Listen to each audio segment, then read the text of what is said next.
Seth Meyers opened with his typical forced enthusiasm, flashing that practiced smile that had become his trademark. "Ladies and gentlemen, please welcome the legendary Samuel L. Jackson." The audience erupted in applause as Jackson made his way to the guest chair, his movements deliberate and measured. Something in his demeanor suggested this wouldn't be the typical promotional chat both host and guest were accustomed to. "Sam, great to have you back on the show," Meyers began, settling into his chair with what appeared to be genuine warmth. Jackson nodded curtly, his response notably cooler than expected. "Seth." The single word carried weight that seemed to catch Meyers off guard, though he pressed forward with his prepared material. The interview began conventionally enough, with Meyers asking about Jackson's upcoming action thriller. Jackson answered the questions professionally but with an underlying edge that grew more apparent with each exchange. His responses were shorter than usual, lacking the animated storytelling that typically made him such a compelling guest on talk shows.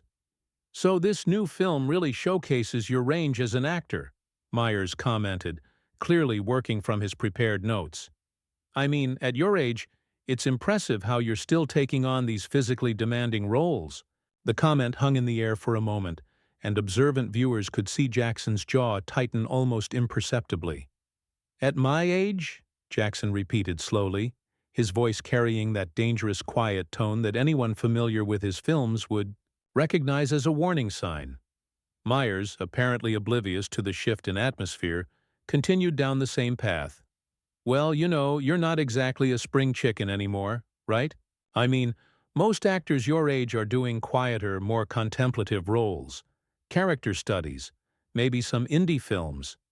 Meyers chuckled at his own observation, clearly pleased with what he considered clever commentary. The studio audience began to sense something was wrong. The energy in the room shifted noticeably as Jackson leaned forward in his chair, his famous intensity now fully focused on his host. "Most actors my age?" he said, his voice still controlled but with an unmistakable edge. Meyers, either genuinely unaware of the brewing storm or choosing to ignore it, doubled down on his comments. "I'm just saying, it's refreshing to see someone embrace their limitations and still find ways to stay relevant in Hollywood. Not everyone can transition gracefully into the elder statesman phase of their career like you have." The words limitations and elder statesman seemed to echo in the sudden silence that followed. Jackson's expression hardened visibly, and several audience members could be heard shifting uncomfortably in their seats. The cameras captured every nuance of Jackson's reaction, from the slight narrowing of his eyes to the way his hands gripped the arms of his chair. "Limitations," Jackson repeated, his voice now carrying the full weight of decades in the entertainment industry. "Elder statesman." He paused, letting the words hang between them like an accusation. "That's interesting terminology, Seth." Meyers finally seemed to realize he might have misstepped, but instead of backing down or apologizing, he attempted to clarify his position in a way that only made things worse. "Look, I'm not trying to be insulting here. I'm just being realistic about where you are in your career trajectory. You've had an amazing run, but let's be honest about the natural evolution of an actor's career." The phrase, "natural evolution," was apparently the final straw. Jackson's composure, which had been hanging by a thread, finally snapped. He stood up abruptly from his chair, his full height and presence suddenly dominating the small talk show set. The audience fell completely silent, sensing they were about to witness something unprecedented. "Natural evolution?" Jackson's voice boomed across the studio, no longer constrained by the polite conventions of late-night television.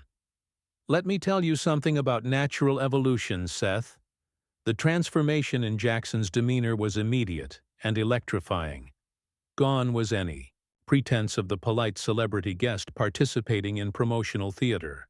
This was Samuel L. Jackson unleashed, bringing the full force of his personality to bear on a host who had clearly crossed a line he didn't even know existed. "I've been in this business for over 4 decades, Jackson continued, his voice cutting through the studio like a blade. I've worked with directors you probably only dream about meeting. I've been in films that defined generations, changed culture, and made more money than your entire network's annual revenue. And you want to talk to me about limitations? Meyers, visibly shaken but trying to maintain some semblance of control over his own show, attempted to interject. Sam, I think there might be a misunderstanding here. Don't you dare Sam me right now, Jackson shot back, his famous intensity now fully unleashed. You sit there behind that desk, making jokes about people's age and careers like you're some authority on what it means to have longevity in this industry. What exactly have you accomplished that gives you the right to judge my career trajectory? The question hung in the air like a challenge. Meyers, clearly rattled, tried to regain his footing by appealing to his role as host. Look, this is my show, and I was just trying to have a conversation. Your show? Jackson's laugh was sharp and humorless. This is your show, so that gives you license to disrespect your guests? To reduce decades of work to some patronizing commentary about graceful transitions and staying relevant? He took a step closer to Meyers' desk, and the host instinctively leaned back in his chair. The studio audience was completely transfixed. Many had their phones out, recording what was clearly becoming a historic moment in late-night television. The cameras continued rolling, capturing every moment of what was rapidly becoming a public relations nightmare for the show. You want to know about staying relevant, Seth? Jackson's voice dropped to that dangerous whisper that moviegoers worldwide recognized. I'm relevant because I bring something real to every role I take. I'm relevant because I've earned the respect of my peers through decades of consistent work. I'm relevant because I don't coast on mediocrity and call it clever. Meyers' face was now visibly flushed, whether from embarrassment or anger wasn't clear. He made another attempt to regain control of the situation. I think we should take a commercial break. Oh no, we're not taking a break, Jackson interrupted firmly. You wanted to have this conversation about my career on national television, so let's have it. Let's talk about natural evolution. He gestured broadly toward the host. What's your natural evolution, Seth? From Saturday Night Live writer to hosting a show that barely registers in the ratings? Is that the kind of trajectory we should all aspire to? The studio fell dead silent. Even the crew members seemed frozen in place, unsure whether to continue filming or intervene. Meyers' practiced composure was completely shattered now, his usual quick wit seemingly abandoned in the face of Jackson's methodical dismantling of his credibility. You think making jokes about veteran actors is clever television? Jackson pressed on relentlessly. You think diminishing the accomplishments of people who've dedicated their lives to this craft is entertainment? Let me educate you about something, son. Respect isn't given based on age or perceived limitations. It's earned through work, dedication, and treating people with dignity. Meyers finally found his voice, though it lacked his usual confidence. I wasn't trying to be disrespectful. I was just making an observation about the industry. An observation? Jackson's eyebrows shot up in disbelief. You called my continued work in action films surprising for someone my age. You suggested I should be grateful for managing to stay relevant. You talked about my limitations like they were established fact. Those aren't observations, Seth. That's ignorance dressed up as commentary. The host's attempts to defend himself only seemed to fuel Jackson's fire. And the worst part is, you're not just insulting me. You're insulting every actor, every artist, every person who's ever been told they're too old, too this, too that, to continue pursuing their passion. You're perpetuating the same ageist garbage that's been plaguing this industry for decades. Meyers, perhaps realizing the gravity of his situation, made one final attempt at damage control. Samuel, I apologize if my comments came across the wrong way. That wasn't my intention. If they came across the wrong way? Jackson's voice rose again, his incredulity evident. There's no if about it, Seth. And your intention doesn't matter when the impact is clear disrespect. Jackson began pacing now, his movement adding a physical dimension to his verbal assault that made everyone in the studio acutely aware of his commanding presence. You know what the real problem is here? You think because you have a television show, because you sit behind that desk every night, that somehow makes you qualified to comment on careers that span longer than you've been in show business. The camera operators, unsure whether they should continue filming, kept rolling as their director frantically gestured for them to keep going. This was television gold, even if it was rapidly becoming a public relations disaster. Meyers looked increasingly desperate, his usual smugness replaced by barely concealed panic, as he realized he was losing control of not just the interview, but potentially his entire reputation. "I've been making movies since before you were writing jokes for Saturday Night Live," Jackson continued, his voice carrying the weight of authority that came from decades at the top of his profession. "I've worked with Spike Lee, Quentin Tarantino, Marvel, DC, independent filmmakers, and studio executives who could buy and sell this entire network. And you want to lecture me about career evolution?" Meyers made another desperate attempt to regain some semblance of control. "Look, maybe we got off on the wrong foot here. Why don't we start over and talk about your film?" "Start over?" Jackson's laugh was sharp and cutting. "You think this is some kind of game show where you can just reset when things don't go your way? This is real life, Seth. These are real consequences for real disrespect." He stopped pacing and fixed Meyers with a stare that could have melted steel. "You don't get to insult someone and then pretend it didn't happen when they call you on it." The studio audience was completely silent now, many visibly uncomfortable but unable to look away from the train wreck unfolding before them. Some were still recording on their phones, undoubtedly already planning to upload the footage to social media the moment they left the studio. "And another thing," Jackson continued, his momentum unstoppable now.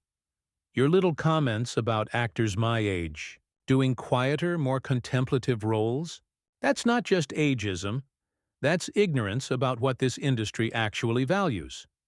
You think physical capability diminishes with age? You think experience doesn't matter? You think the wisdom that comes from decades of craft doesn't translate to better performances?" Meyers, sweating visibly now under the studio lights, and Jackson's relentless verbal assault, tried once more to salvage the situation. "Samuel, I respect your experience immensely. I never meant to suggest—" "What you meant doesn't matter." Jackson's voice exploded across the studio, causing several audience members to jump in their seats. "What matters is what you said. And what you said was disrespectful, dismissive, and frankly, stupid. You reduced my entire career to some kind of novelty act, like I'm just an old man trying to keep up with the young kids." The host's face was now completely red, whether from embarrassment, anger, or the realization that his career might be taking a serious hit in real time. I didn't mean to reduce anything. I was trying to compliment your longevity." "That wasn't a compliment, that was condescension," Jackson shot back immediately. "There's a difference between acknowledging someone's career span and treating them like they're past their prime. You talked about me like I was some kind of has-been who should be grateful for whatever scraps Hollywood throws my way." The tension in the studio was now so thick it was almost suffocating. Production assistants were whispering frantically to each other, clearly unsure how to handle a situation that had spiraled completely out of their control. The show's producers, visible in the wings, looked like they were having heated discussions about whether to cut the cameras or let the disaster continue to unfold. "Let me tell you something about this industry that you clearly don't understand," Jackson continued, his voice now carrying the authority of someone who had truly mastered his craft. "Age doesn't make you irrelevant. Experience doesn't make you limited. Time in the business doesn't make you a curiosity. What makes you irrelevant is thinking you can disrespect people and get away with it because you have a platform." Meyers, his usual quick wit completely abandoned, stammered out another weak response. Look, I think there's been a serious miscommunication here." "Miscommunication?" Jackson's eyebrows shot up in disbelief. There was no miscommunication, Seth. Your words were crystal clear. You think I'm old, you think I should act my age, and you think it's surprising that someone like me can still carry an action film. Those weren't subtle implications, those were direct statements.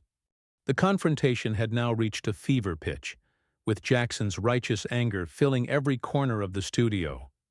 Even the crew members seemed frozen in place, unsure whether they were witnessing the end of a career or the birth of a legendary television moment.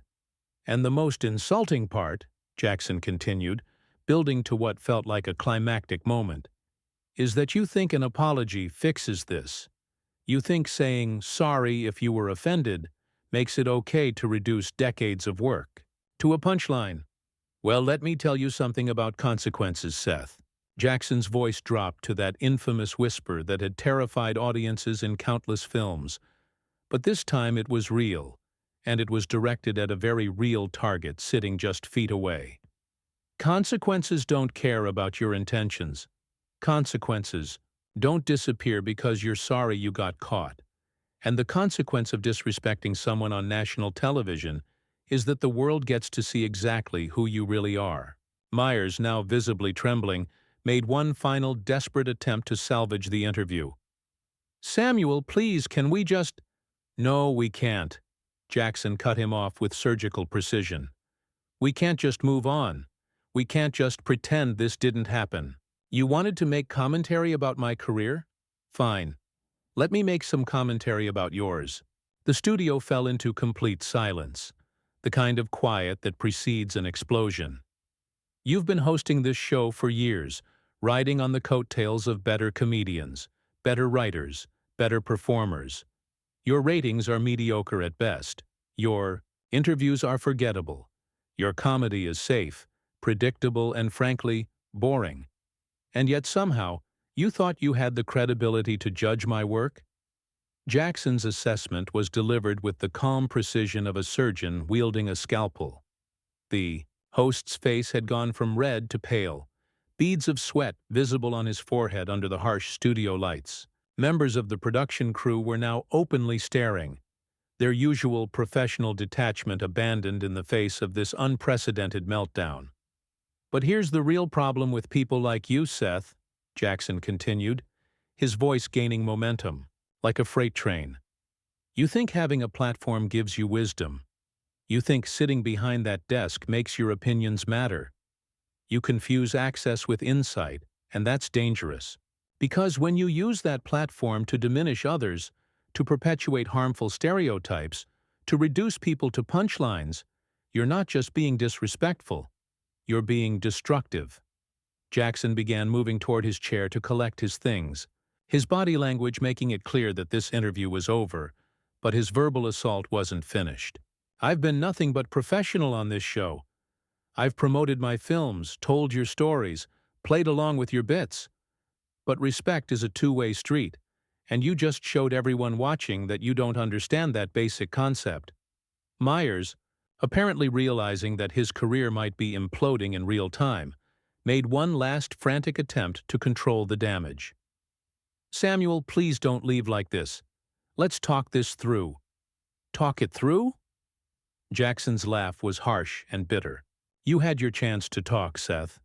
You chose to spend that time insulting me. Now I'm talking, and you don't like what you're hearing. That's not my problem, that's yours. He straightened his jacket with deliberate calm, a stark contrast to the chaos he had just unleashed. You know what the difference is between you and me? Jackson asked, his voice now carrying the weight of final judgment. When I make a mistake, when I hurt someone, I own it. I don't hide behind weak apologies and excuses. I don't blame miscommunication or claim my intentions were good. I take responsibility. He fixed Meyers with one final withering stare. But you? You'll probably blame this whole thing on me being difficult or unprofessional. You'll tell your producers and your network executives that I overreacted, that you were just trying to have a conversation. The silence in the studio was now absolutely deafening. Even the audience seemed to be holding their breath, sensing that they were witnessing the climax of something historic. Jackson picked up his water glass from the side table next to his chair and set it down with deliberate precision on Meyers' desk, the small sound echoing like a gunshot in the quiet studio. "But everyone watching this knows the truth," Jackson continued, his voice now carrying the finality of a closing argument. "They saw what you said. They heard how you said it, and they witnessed how you responded when called on it. That's your legacy from tonight, Seth. Not whatever jokes you had planned, not whatever cute stories you wanted me to tell. This moment, this conversation, this is what people will remember." Security personnel had appeared at the edges of the studio, though. Whether they were there to escort Jackson out or to protect him wasn't clear. Jackson noticed them and actually smiled, the first genuine expression of amusement he'd shown since the confrontation began. "Oh, and you might want to have security escort me out," he said, gesturing toward the nervous-looking guards, "because that'll really sell the narrative that I'm the problem here, that I'm the one who was unprofessional, that I'm the difficult guest who couldn't handle a simple interview." His tone was mocking now, highlighting the absurdity of the situation. Jackson began walking toward the exit, his movement commanding attention from every person in the studio. "For everyone watching at home," he called out, addressing the cameras directly, "remember this moment. Remember what real disrespect looks like. And remember that sometimes the most professional thing you can do is refuse to tolerate being treated unprofessionally." As he reached the edge of the set, Jackson turned back one final time, his presence still dominating the studio even as he prepared to leave. "Seth, you wanted to talk about natural evolution? Here's some evolution for you. Learn to treat people with respect, or learn to find a new career, because this kind of ignorance doesn't age well in any industry." With that devastating final statement, Samuel L. Jackson walked off the late night with Seth Meyers' set, leaving behind a host whose face had gone completely white, a stunned studio audience, and what would undoubtedly become one of the most talked about moments in late-night television history. The cameras continued rolling for several more seconds, capturing Meyers sitting in shocked silence at his desk, before finally cutting to an unscheduled commercial break that felt like a mercy to everyone involved.